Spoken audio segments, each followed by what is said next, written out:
satisfacción poder falar nesta sede, neste momento, en este contexto de Valentín Paz Andrade, e mesmo nesta cidade, e casi neste lugar, porque, a fin de contas, ele naceu moi cerquiña de onde aquí estamos. Este era o lugar de Lérez onde sempre se reclamou como nativo, mesmo a veces de forma despectiva, era chamado de Lérez con algunha retranca, por algúns dos seus, non direi enemigos, pero a veces críticos, de modo que é unha excelente ocasión para, despois dun ano de dedicación á figura de Paz Andrade, poderemos facer este congreso final. Eu vou facer como unha especie de apreciación biográfica global, chamando a atención despois sobre algúns dos aspectos que me parecen máis singulares da súa achega e do que pode ser útil, no sentido que reclamaba tamén o alcalde de Pontevedra, que pode ser útil para a Galicia actual e mesmo para a Galicia futuro, ese pálido espacio ou territorio que con ese dominio dos adxetivos fixo Méndez Ferrín na súa introducción. De modo que non é un autor ni unha figura que estexa morta, sino que creo que está viva e moi viva e que pode ser ainda moito máis viva no futuro. Escollín un título que verdadeiramente un pouco é unha chiscadela á súa obra biográfica máis importante, que foi Castelao na luz e na sombra. El entendeu a idea de luz e sombra nunha perspectiva quizá distinta a que eu vou explicar aquí, porque para Paz Andrade a idea de sombra era, en certo modo, a situación na que estaba Castelao cando ele escribía a biografía e que estaba aí na sombra do Panteón da Chacarita e non virara luz para a Galicia que algún día tiña que estar iluminada pola presencia de Castelao na súa terra. Despois veu, xa despois de publicado o libro, en circunstancias que non é do caso contar aquí, que tamén foron relativamente conflituosas, ou bastante conflituosas, pero sírveme para enfocar o que é unha apreciación global de Paz Andrade. Tamén é unha homenaxe á propia idea sistemática de Paz Andrade de buscar sempre na razón a explicación e a base para facer propostas, porque el realmente era un ilustrado. Un dos últimos ilustrados no sentido esclarecido do iluminismo do século XVIII. Tiña, pero un pouco oculta, a súa emoción. Agora, con motivo deste Día das Letras Galegas, vimos que saleu a flote unha obra poética inmensa que Gregorio Ferreiro compilou e que creo que revela que el non era un poeta ocasional, sino que tiña inspiración e tiña vontade de facer, como todos os poetas, de adiviño un pouco, non só de contar os problemas da tribu, sino tamén facer un pouco de adiviño do futuro.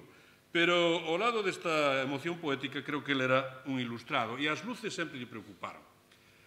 Atopei de casualidade unha referencia que podía reforzar esta idea, que é que ele, cando foi elexido membro da Real Academia Galega, tardou moito tempo en ler o discurso de ingreso. Como saben, finalmente foi, como xa aquí direi despois, sobre o romancista brasileiro João Guimarães Rosa, pero antes de facer eso tivo outra idea, e tivo a idea de facer un discurso sobre Añón, para ser respondido naquela altura por don Ramón Otero Pedrallo.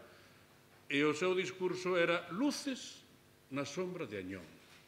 De modo que, en certo modo, isto é nos principios dos anos 70. Isto é o que a Academia, non sei se está nos fondos da Academia, eu encontrei nunha das cartas ou nunha das referencias epistolares indirectas que manexei sobre el. De modo que a súa idea de buscar sempre as luces, de ser un ilustrado, creo que define de entrada o que é Paz Andrade. Foi unha figura, engadirei que foi unha figura relativamente singular tamén porque non tivo un contexto xeracional explícito, como moitos outros grandes figuras da cultura galega. Ele estivo un pouco entre medias da xeración nós e da xeración do Seminario de Estudos Galegos. Foi, logo volverei sobre isto, unha especie de piar intermedio entre Adrián Solovio e Martiño de Umbría, para decirlo en termos de Otero Pedraio, do egotismo existencialista que representaba a figura literaria de Adrián Solovio e o certo pragmatismo científico que representaba Martiño de Umbría investigando nos laboratorios do Seminario de Estudos Galegos. Entre unha cousa e outra estaría Paz Andrade, e neste sentido creo que a súa figura agrándase máis xustamente por ser dese ámbito, desa xeración intersecular que dialogou con uns e con outros. Dito todo isto, como podemos definilo? Bueno, hai moitas formas de definilo, que foi un poeta evidente, que foi un emprendedor, un enxeñeiro tamén podíamos decirlo, que lle gustou a cifra e a palabra, que foi de acción e reflexión. Inicialmente, el foi visto sobre todo como un xornalista e como un abogado. Se nos guiáramos por un dos múltiples sonetos que de forma graciosa Otero Pedraio obsequiaba aos seus amigos, tamén lle enviou algúns ao propio Valentín Paz Andrade. E hai un deles que creo que non está datado, pero creo que debe ser de cando ele era diputado en Cortes, nas Cortes da República, por parte de Otero Pedraio, que di, entre outras cousas, saúde Papiniano da Moureira, de boa gana daríache unha aperta na opulenta Cartago azul e branca, que foi o teu carón Montero Ríos, un rexoubante inxenio canonista. Con estas bromas que son máis que bromas de Otero Pedraio, porque todo o que di é verdade. A Cartago, o canonista, o rexoubante, o Papiniano, a Moureira, define a Paz Andrade sobre todo como un ilustre, como un hábil abogado, que era como se podía ser visto, podemos decir, a mediados dos anos 30, ou na década dos 30, xa era algo máis que abogado, pero este é o perfil que lle dá Otero Pedraio. En cambio, anos máis tarde, moitos anos máis tarde, cando o seu amigo Osorio Tafall, que estaba no exilio, recibe o libro Castelao na luz e na sombra, escríbelle unha longa carta facendo unha serie de críticas e observacións sobre o propio libro, observacións que veñen un pouco a destempo, porque realmente Paz Andrade lle pedira que lle enviara noticias e informacións sobre Castelao, según recordaba Osorio Tafall. Pero Osorio Tafall non les mandou, e mandounos a posteriori facendo unha serie de comentarios moi oportunos sobre o libro, tamén sobre as súas propias vidas, sobre Pontevedra e sobre Galicia en xeral. E engade unha reflexión que é unha crítica, claro, unha crítica feita desde fora do galeguismo. Osorio Tafall, a pesar de ser presidente do Comité Central de Autonomía, militaba no republicanismo casarista, aínda que discrepando en boa medida con Casares Quiroga, e dícelle a don Valentín: a mi juicio, en el movimiento primero y en el partido galleguista, ¿se entiende? Después fallaron por lo menos dos cosas: organización y propaganda. Isto podemos deixalo como aparte, porque é discutible isto, non? Pero dice, en lugar de tanta literatura e historia, se requería más economía e industria. Tú mismo eres un ejemplo, quizás el único, ya que has sabido combinar armónicamente ambas cosas. Pero en contraste, ¿cuántos ingenieros, industriales, técnicos, economistas, sociólogos, etcétera, nacidos en Galicia, se han preocupado de los problemas gallegos? La lista resultaría sumamente pobre. É unha visión un pouco negativa por parte do Osorio Tafall, pero creo que dá no clavo no sentido de situar a Paz Andrade nese punto intermedio entre o que é o enxeñeiro, o emprendedor, o pragmático economista e o que é o ensaísta, o biógrafo, o poeta, o home de letras, que, nese sentido, el reuneu dunha forma especialmente virtuosa. De modo que este é o perfil que vían algúns dos seus contemporáneos, podíamos acopiar moitos máis, pero creo que con isto é suficiente, quizá un apunte máis para entender o que é a súa biografía no seu conxunto, e que sería inintelixible, ou creo que casi inintelixible, a pesar de que estemos en Pontevedra e coa venia do señor alcalde, sería inintelixible a súa biografía sin estar en Vigo. Porque Vigo realmente foi a aposta vital, empresarial, xornalística, e tamén desde o punto de vista de proxección cara fora que tomou Paz Andrade desde a súa mocidade. É evidente que el é un fillo de Pontevedra E é un fillo de Pontevedra, desa Pontevedra das tertulias e da cultura no que Paz Andrade se formou, porque se formou non só con seu tío, sino con Castelao, con Manolo Quiroga, con Castro San Pedro, cos seus colegas, algúns máis novos, como o Soro Tafal, pero que foron casi colegas del, pero, evidentemente, a súa grande proxección, a súa grande aposta foi vivir en Vigo. E vivir en Vigo non é inocuo, non é inxenuo, porque vivir en Vigo é vivir nunha cidade que é en parte de aluvión, en parte, evidentemente marítima, en parte corporatista e moi desprovista de recursos administrativos e institucionais para expresarse como tal. De modo que ten que ser a actividade individual e a propia sociedade civil a que pilote o que son os proxectos da cidade de Vigo. En este sentido, creo que el representa moi ben non só a formación pontevedresa, sino tamén a formación viguesa. Xa para acabar coas citas, nos anos 40, cando don Ramón Otero Pedraio vai a Bos Aires, establece relación, entre outros, con don Manuel Puente, logo, Manuel Puente, entre outros encargos, como se sabido a propia historia de Galicia, falle a de que lle dé algunhas pistas sobre quen podría volver ás xornadas patrióticas galegas que estaba iniciando o Centro Galego de Buenos Aires, neste caso no ano 1947. El, Otero, nada máis chegado, dalle unha serie de pistas ao Manuel Puente, falalle, pois, de Figueira Valverde, del Riego, en fin, e Paz Andrade. E Paz Andrade dice que é unha persona que podía ser moi útil para ir ali, porque é un abogado de gran bufete de Vigo, moi dueño de temas de política e economía. Nos anos 30 era papiniano. Nos anos 40, a fins dos 40, xa era dueño de temas de política e economía. E logo, cando está ali, en Bos Aires, que foi no ano 50, porque a frase que acabo de citar é do ano 47, pero cando está en Buenos Aires é do ano 50, di Otero Pedraio, penso moito, dille a Puente, penso moito en Paz Andrade, que estaba aí, que estaba ali. Ten de fortecer moitos vencellos e deixará un fondo Ronsel. Engade, Valentín, ademais do seu entusiasmo sereo, no fundo hai nil un lírico, como en todo galego, frase verdadeiramente oteriana, ten a facultade de enroitar ben os problemas. Enroitar ben os problemas.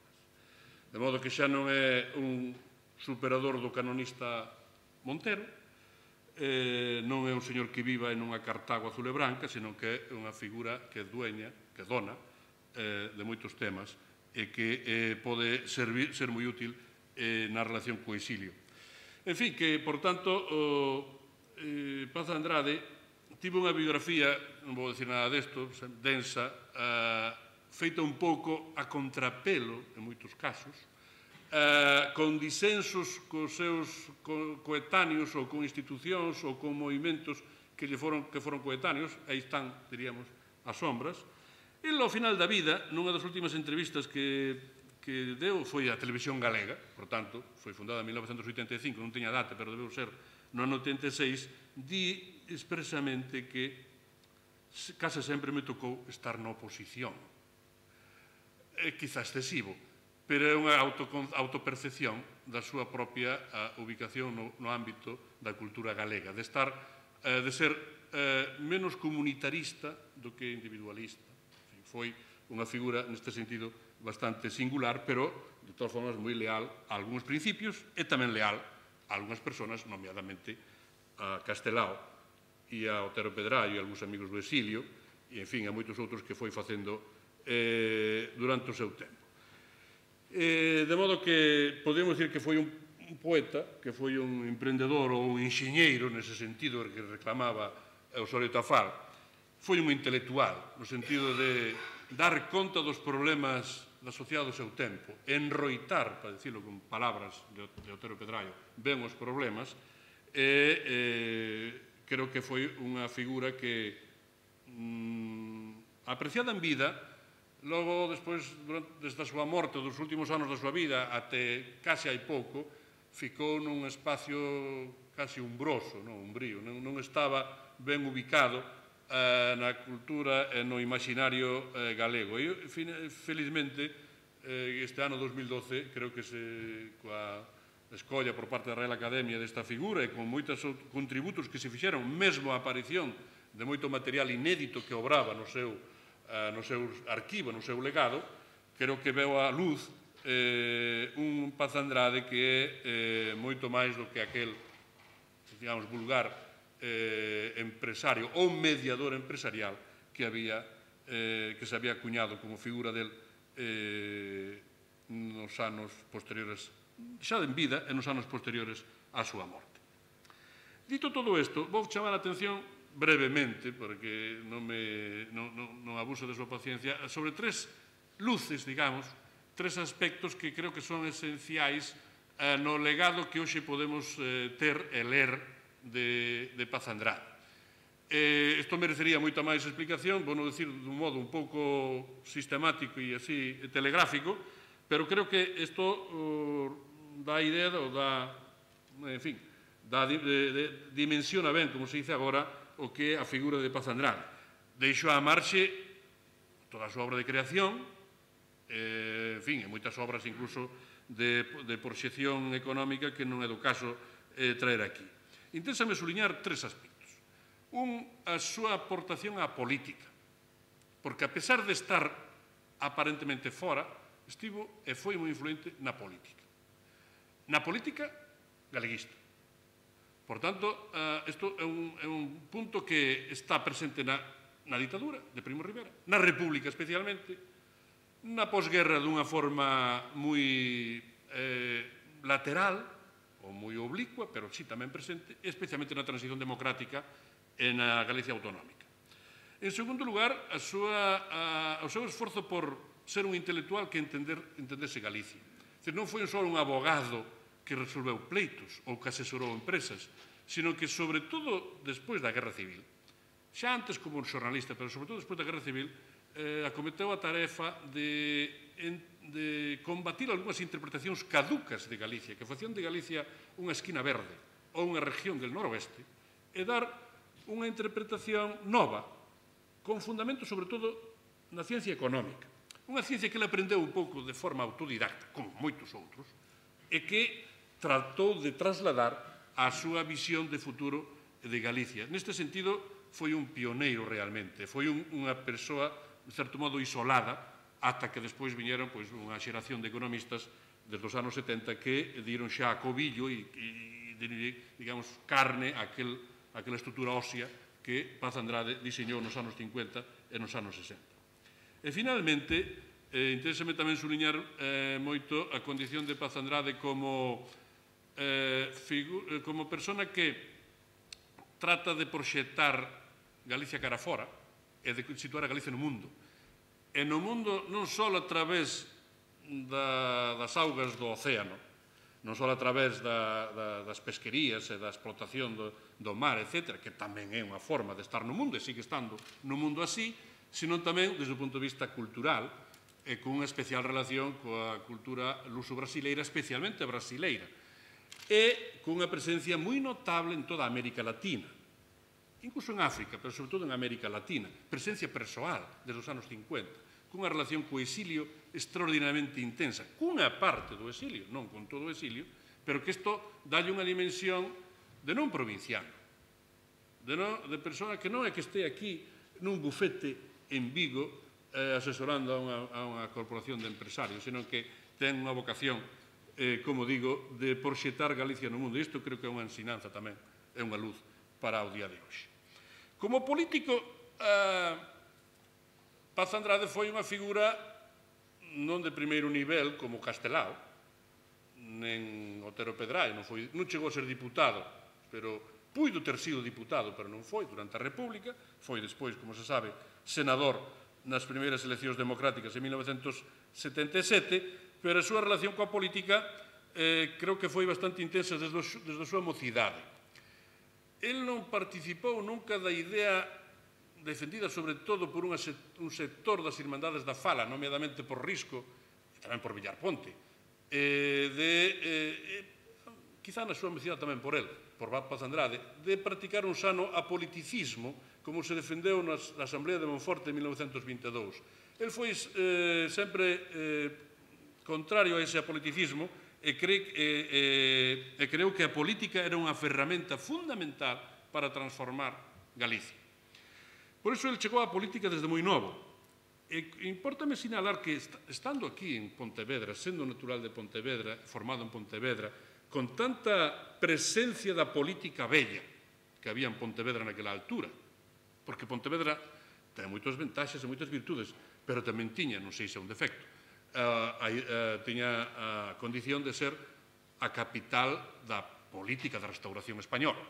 Aquí viñan a veranear os grandes políticos do Partido Liberal, do Partido Conservador, algúns que eran nativos daqui, poñamos González Besada, poñamos os Bugallal, ainda que non eran nativos, que aquí tiñan casa, poñamos o Marqués de Riestra, do ámbito liberal, poñamos Montero Ríos, ou o Marqués de la Vega de Armijo, que estaba aí en Mos, en Soutomaior, de modo que aquí, nos verán, sobre todo, Pontevedra, a ría de Pontevedra, era unha feira de políticos. Viña hasta don Manuel del Palacio, veu don José Chegaray, tiñan casas aquí, en fin, que aquí se gobernaba aquilo que se dicía, que España tiña 48 provincias e unha máis que era do Marqués de Riestra.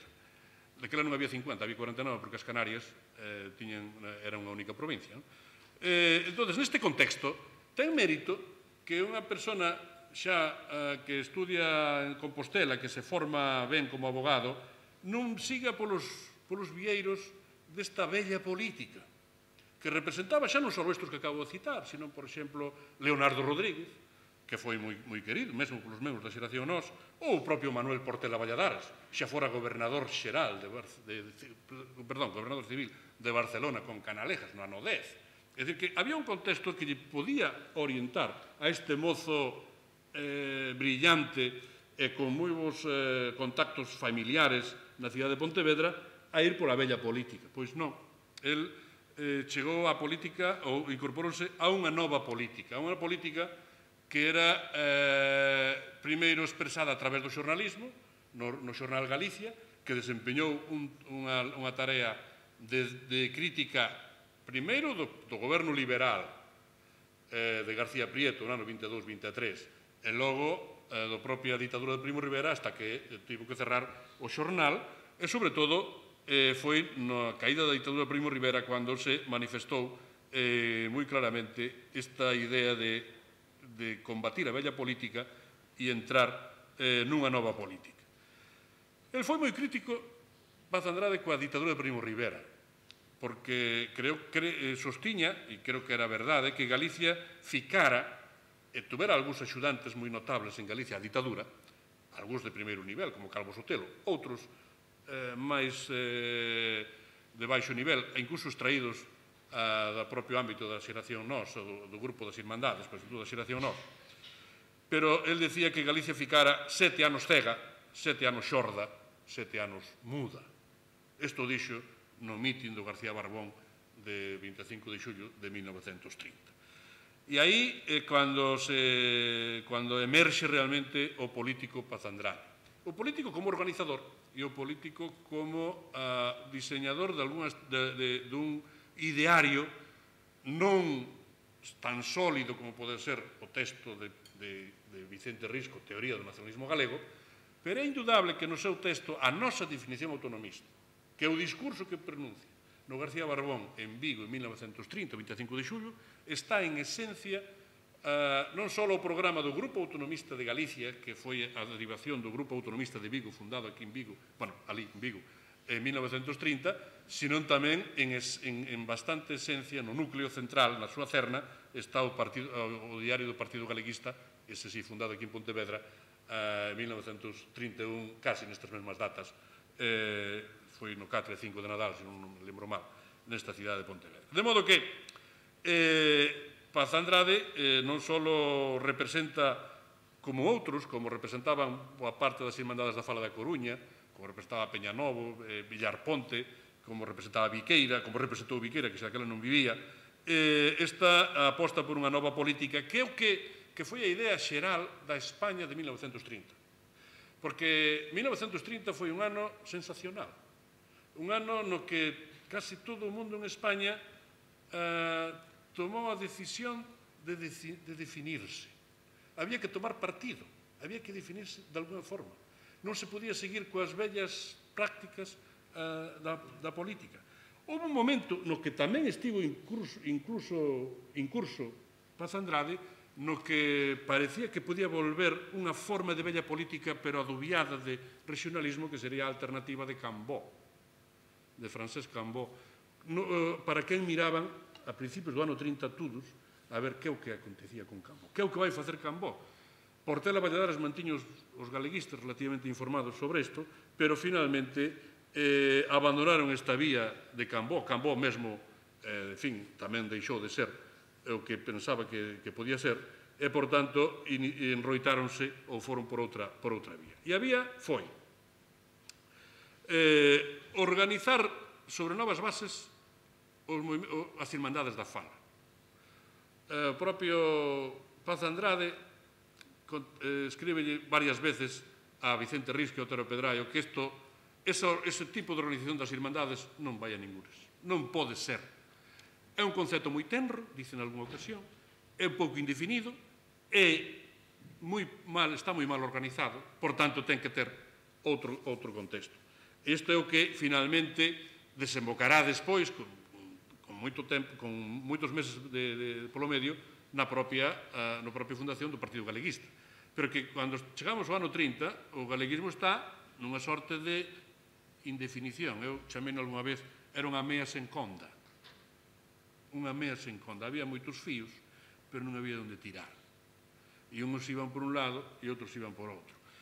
Paz Andrade e o Grupo de Vigo, non só Paz Andrade, apostaron moi claramente por reforzar unha organización política e dotala dunhos fundamentos ideolóxicos que eran herdeiros da tradición democrática das Irmandades, da tradición republicana das Irmandades e adotar o réxime republicano como referente frente ás indecisións que ainda había e moito regionalismo daquela altura e, finalmente, facer unha aposta un pouco táctica sobre a propio nome de nacionalismo.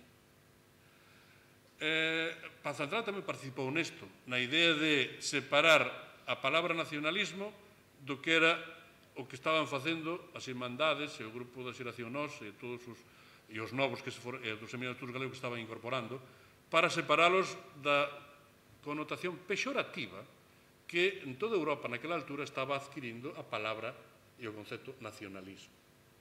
Por tanto, isto é o que explica en boa medida que se chame galeguismo. Isto non foi unha idea só dos galegos. Por exemplo, un dos grandes definidores do nacionalismo catalán de esquerdas foi Rovira i Virgili, que publicou no ano 1916 un libro chamado O principio das nacionalidades. Cando o reeditou no ano 32, di expresamente que debe adoptarse a palabra catalanismo en vez de nacionalismo para separarse dos movimentos fascistas europeos que están empregando dunha forma sistemática e non agradable o concepto de nacionalismo. Isto tamén propón. E, finalmente, neste punto, creo que Paz Andrade representa, como dicía antes, unha forma de nova política no sentido que quere e defende ferramentas para actuar nunha sociedade de masas. Non cree na política bella do pasar a man polo ombro, do acordo de Diván, que era a forma de resolver os problemas antes da Primeira Guerra Mundial, incluso en todo o mundo. Despois da Guerra Mundial, xa os problemas se resolvían a campo aberto. Ortega, con toda a capacidade intuitiva que tiña, defineu precisamente no seu libro La rebelión de las masas, publicado no ano 30. Unha das grandes novedades desta época de entreguerras foi justamente a aparición das masas na vida pública. E a política tiña que responder a ese reto. E Paz Andrade tratou, desde a súa perspectiva, tamén de responder a eso, incluso indo máis alá do que querían algúns dos seus coetáneos. Por exemplo, establecendo contactos e alianzas co mundo do agrarismo.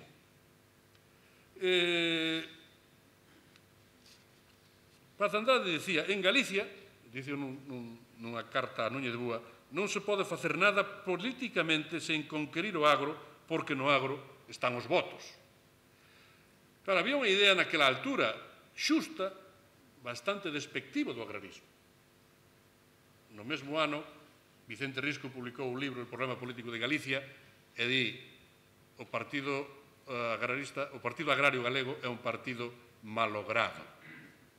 Quixo ser, pero non é. E é evidente que non era. E é evidente que se portara incluso durante a dictadura cun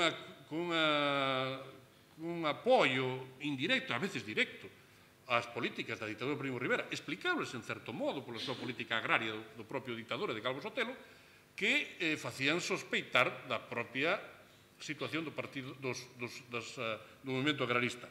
Pero, como sostén Paz Andrade, o agrarismo aportaría unha base social extraordinaria e unha base de anclaxe do propio ideario galeguista.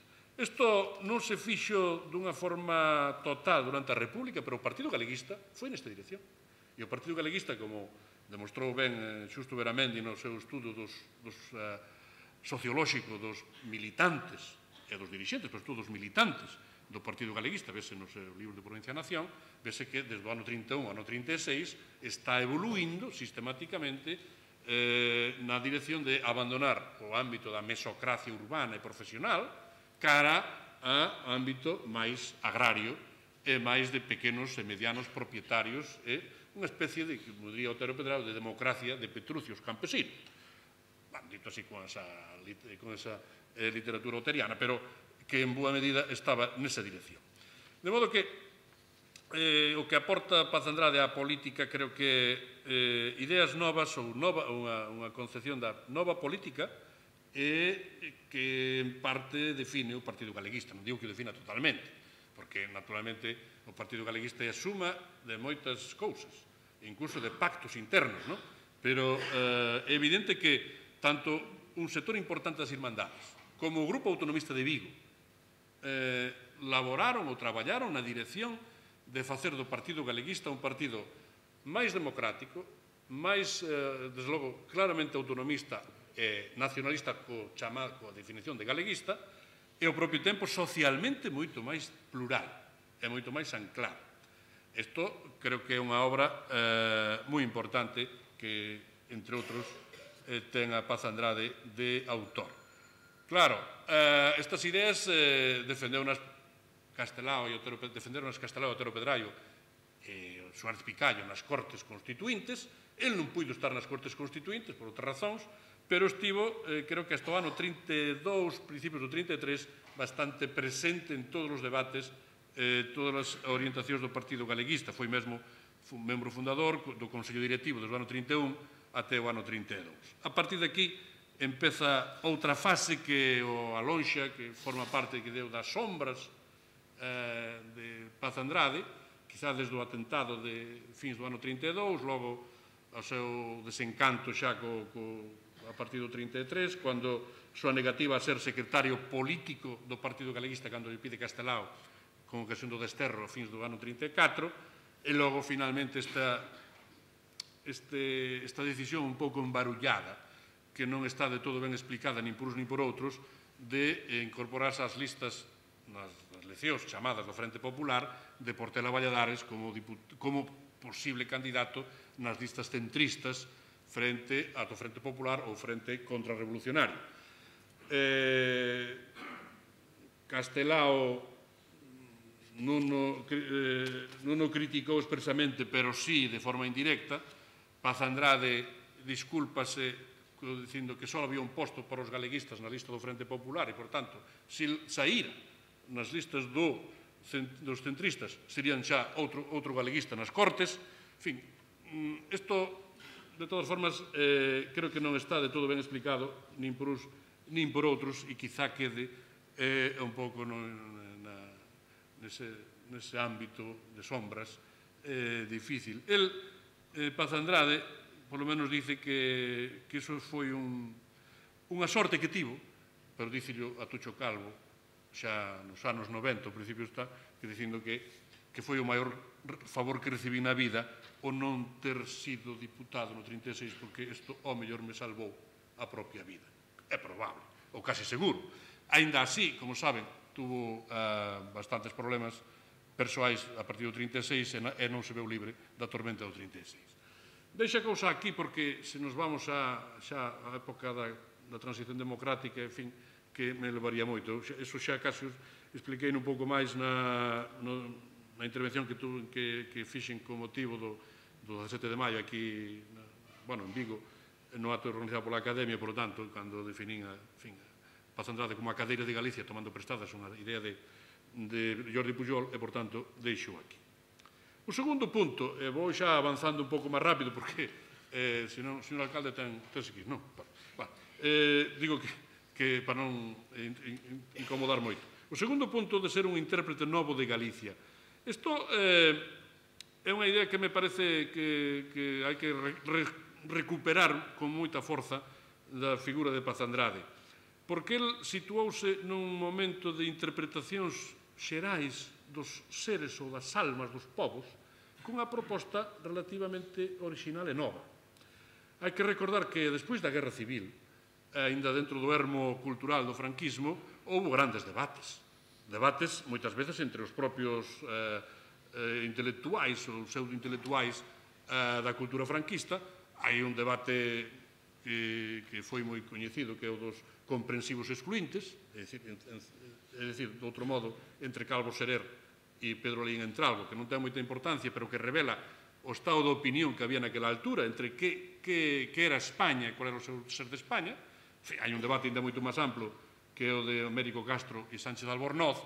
En fin, que houbo tanto no plano do pensamento español como no plano de propostas nacionais subestatais ou, como se chaman, ou periféricas, houbo propostas neste sentido bastante novedosas. No caso de Cataluña, por exemplo, Ferrater Mora desde o exilio escribe un libro que foi moi influinte chamado Formas da vida catalana, e sin coñecer ese libro, pero casi na mesma dirección, Vicens Vives, no ano 54 ou 55, escribe un libro chamado Noticia de Cataluña, que se iba a titular Nos altres, els catalans, pero que non lle deixaron na censura publicar así, e que foi publicado como Noticia de Cataluña, que é un esforzo por interpretar o que era a realidade catalana desde o punto de vista cultural, político, moi notable.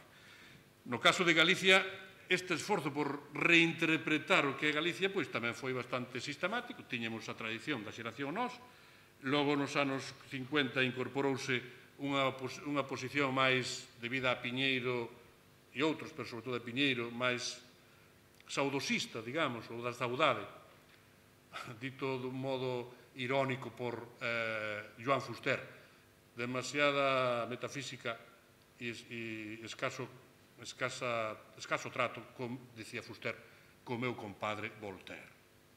Iso dicía yo ao propio Piñeiro. Lea usted máis a Voltaire e menos a Heidegger.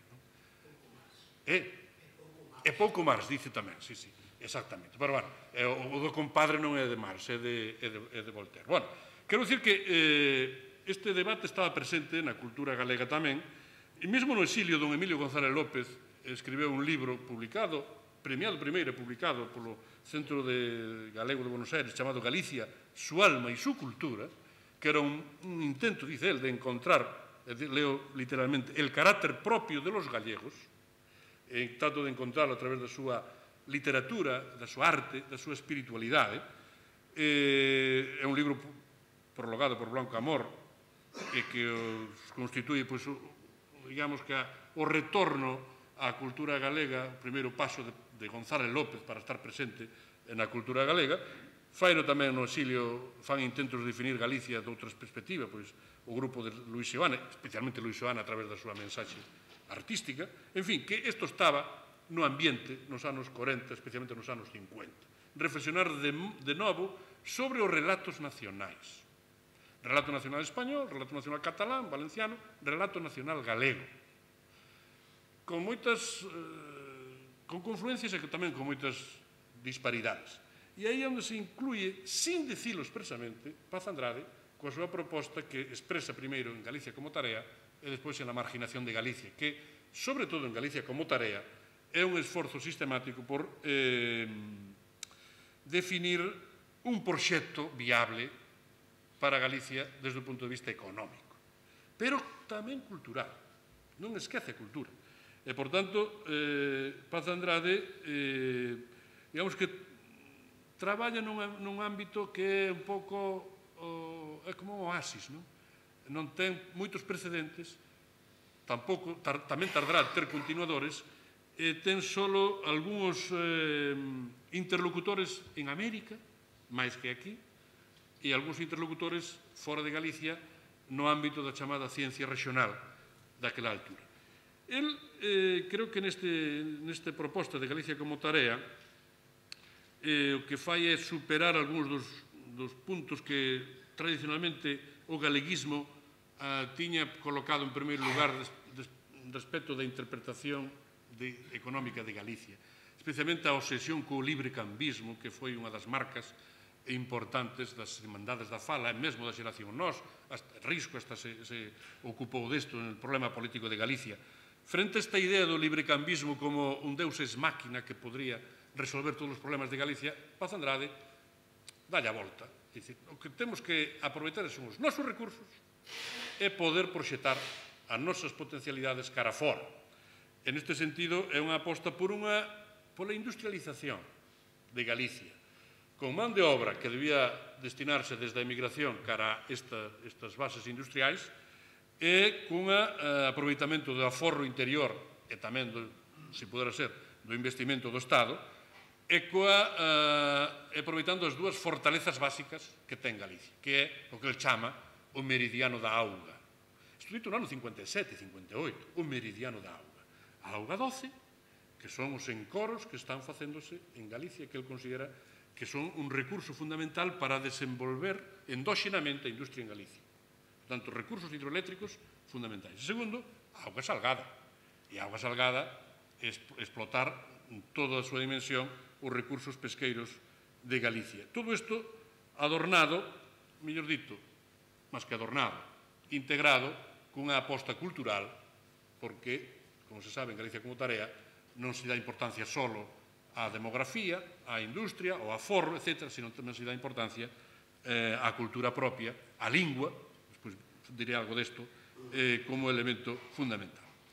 Ele era consciente desto, e nunha confesión posterior, e no ano 68, miren vostedes onde vai, no ano 68 González López pide o libro Galicia como tarea, porque lle pideu Leizaola, que pasou por Nova York, que dixo, hai un libro aí dun tal Paz Andrade, supoño eu que diría, que me gustaría ler. E a González López pídello, el contesta que lle manda, e dille, o mérito deste libro, dice Paz Andrade, é haberse adiantado aos temas que hoxe se veñen manexando con exceso de ciencia e carencia de clínica social galega. Exceso de ciencia e clínica social galega. É dicir, exceso de números, exceso de o que facía toda a ciencia regional naquela altura, que xa estaba facendo en España e en Europa, e pouca atención á propia Galicia.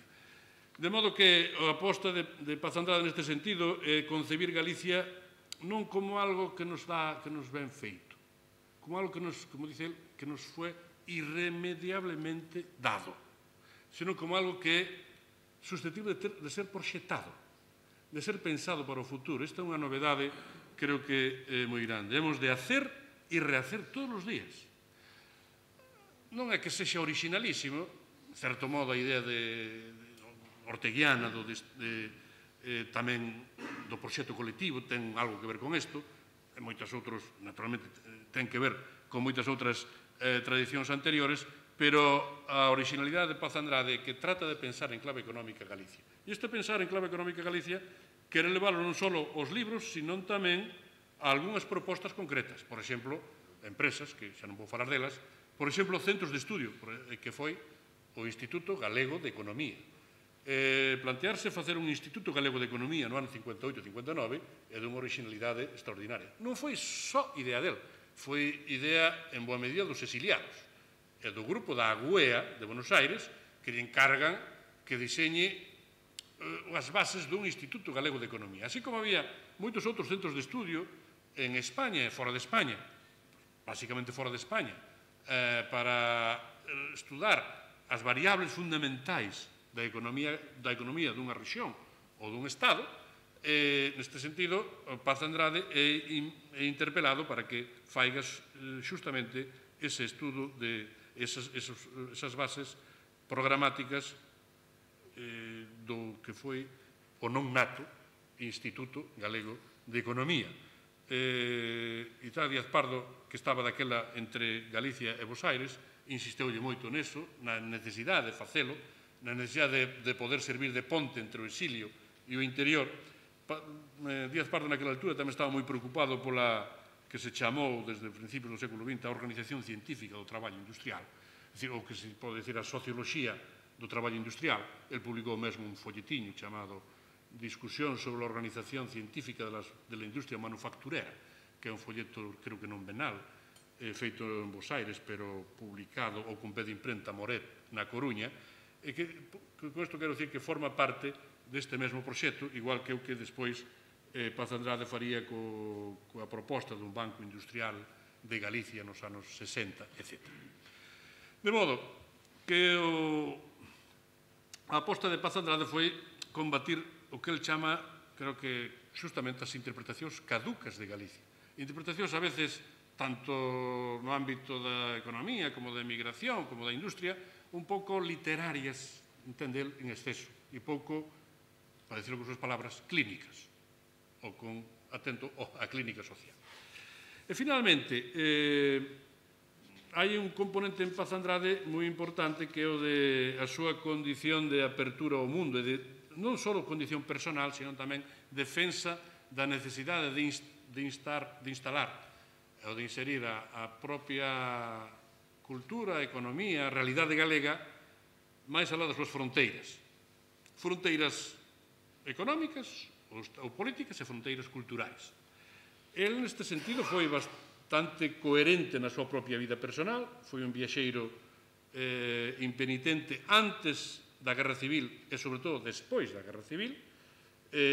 Naturalmente, foi esencial para el os contactos con Portugal durante a primeira posguerra, incluso para manter relacións co exterior e co exilio, porque podía escribir cartas desde Portugal. Tiña hasta un buzón en Valença do Miño, un buzón onde lle podían vir cartas desde América que non podían chegar a España naquela altura, de modo que neste sentido explotou ben esta propia cercanía a Portugal, e desde os anos 50 estivo presente de forma sistemática a América até os anos 70. Estuvo presente como experto da FAO e estuvo presente como interlocutor dos grupos dos exiliados. Neste sentido, a relación cos exiliados non é orixinal, é interesante no sentido en que os exiliados confían, unha parte dos exiliados confían moito en Paz Andrade, xa citei o caso do Instituto Galego de Economía, pero tamén para outras actividades que se poden considerar, pero o que é máis orixinal é a súa condición de experto pesqueiro da FAO, que isto creo que é o que está detrás non só da súa conexión con grupos de estudos e con expertos en materia económica e pesqueira de Chile, de Brasil, de Argentina, de Colombia, de México, senón que tamén lle deu un conocimiento novo do continente americano. E, desde logo, unha expertise, unha pericia sobre as posibilidades que tería Galicia neso que el chamaba o meridiano da auga salgada, porque sin estes cursos de capacitación pesqueira é probable que a propia proposta intelectual de facer unha empresa como Pescanova non se tivese feito, polo menos naquela altura, podría terse feito máis tarde. De feito, cando el visita xa non só América, senón Mozambique e Sudáfrica, queda perplexo ante as posibilidades que se poden abrir de explotación dos recursos pesqueiros na África. E isto solo unha persona curiosa como el o podría descubrir. De modo que isto creo que é unha idea forte da executoria biográfica de Paz Andrade, e creo que é unha idea que se mantén nalgúns aspectos hasta hoxe. Hoxe a economía galega sigue sendo moito máis internacional do que nos parece, e está moito máis presente no mundo do que nos parece, a veces. Naturalmente, a veces son multinacionais que son galegas un pouco de casualidade, como, por exemplo, Inditex, outras que son galegas a mantente, por exemplo, Pescanova, pero todas elas forman un pool que permiten decir que como presencia no mercado internacional Galicia é máis importante do que a veces nos mesmos consideramos. Finalmente, dentro deste punto de apertura ao mundo, interésame suliñar a súa especial relación coa cultura luso brasileira, especialmente coa brasileira, porque a cultura brasileira para Paz Andrade non foi un lugar atractivo desde o punto de vista empresarial, que non estuvo ali, nin foi nin tan siquiera experto pesqueiro no Brasil, ou non evacuou informes para os gobernos do Brasil, creo, sí que o fixo, por exemplo, para o goberno da Argentina e para o goberno de Colombia, pero sí que mantivo unha relación moi estreita co Brasil, en parte por relacións persoais e individuais e en parte por convicción ideolóxica e cultural. El coñecera nos anos 30 en Vigo o que despois foi denominado Príncipe dos Poetas do Brasil, Guillermo de Almeida. Guillermo de Almeida foi unha figura esencial neste punto porque conectou ben co que era a cultura galega da República. Ele estaba exiliado en Portugal despois da Revolución Constitucionalista de Sao Paulo de 1932 e morou durante un tempo en Portugal, despois recolleu estas ideas e estas experiencias nun libro precioso que se chama O meu Portugal. E nese contexto fixo viaxes a Galicia e unha das viaxes que veu con Antonio Ferro coñeceu a varias persoas, entre elas a Paz Andrade, aquí en Galicia, tanto en Vigo como en Pontevedra e en Compostela. Eso deu lugar a unha reflexión nova, a unha percepción nova de Guillermo de Almeida sobre Galicia, porque el viña buscando a base trovadoresca, a base da lírica trovadoresca de Galicia. E encontrou o que ele chamaba a troncalidade. Encontrou unha cultura viva que empataba con aquela cultura trovadoresca medieval que ele descoñecía totalmente. De feito, chegou a publicar na revista Nós, no ano 35, unha conferencia pronunciada na Sociedade Hispano-Brasileira de Santos, non sei se hispano, non sei se brasileira, hispano, de Santos, chamada Galiza, a patria da miña canção. E esta conferencia foi o principio dunha relación que despois se ampliou a moitos outros autores e figuras do Brasil e tamén da Argentina e de outros países, como Paulo Ronay, Drummond de Andrade e algúns outros. O feito de facer o seu discurso de ingreso sobre Guimarães Rosa foi bastante significativo, pero foi unha decisión bastante serodia, podemos decir. Antes, aludín ao principio que el pensaba facer o discurso sobre Añón. Por tanto, a chegada a Rosa foi un pouco extraña, bueno, serodia, extraña non é tanto, pero tampouco está moi claro como chegou a él. Hai un punto que a mí non me deixa que me sorprendeu, non é que me preocupe, que me sorprendeu, e é que cando publica o seu libro, que o publica de Xusto Castro, A Galicidade, na obra de Guimarães Rosa, envíallo ao seu vello amigo, e un vello amigo de Galicia e dos exiliados republicanos galegos, que era Norberto Frontini.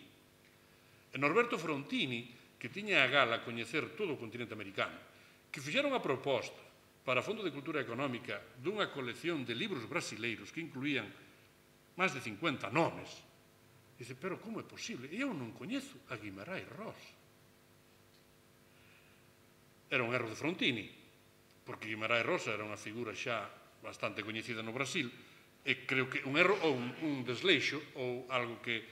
O cual quere decir que chegara a Rosa foi quizá unha sorte, e isto foi o que permiteu que tamén descubrise algo que hoxe algúns profesores en Brasil están descubrindo como novedoso. Como é posible que unha persoa como Paz Andrade descubra na prosa rosiana aspectos tan importantes de léxicos e fraseoloxía de orixe galega que nós consideramos que é propia, pero que resulta que é galega.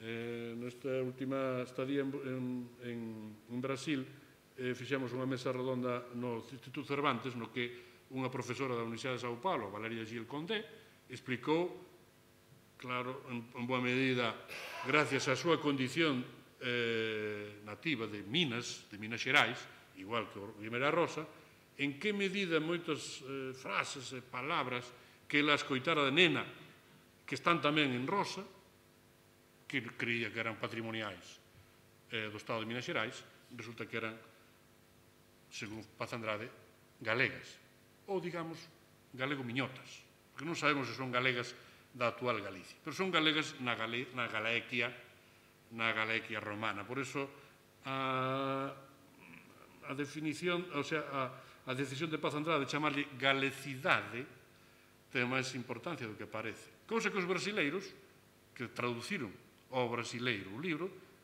mudaron totalmente e puxeronlle galeguidade. E a galeguidade significa algo, polo menos para nós, distintos da galecidade. E aí está un exemplo do que quixo facer Paz Andrade. Dentro desta presencia, desta apertura ao mundo, está sobre todo a súa posición lingüística, que creo que vai ser obxecto de alguna atención específica neste congreso. A min importame destacar, sobre todo, a coherencia da súa posición lingüística con todo o máis que fai respecto da súa interpretación de Galicia. E é que considera o galego, naturalmente, como unha parte dunha lingua maior que sería a luso brasileira, pero non considera que haxa que abandonar o galego.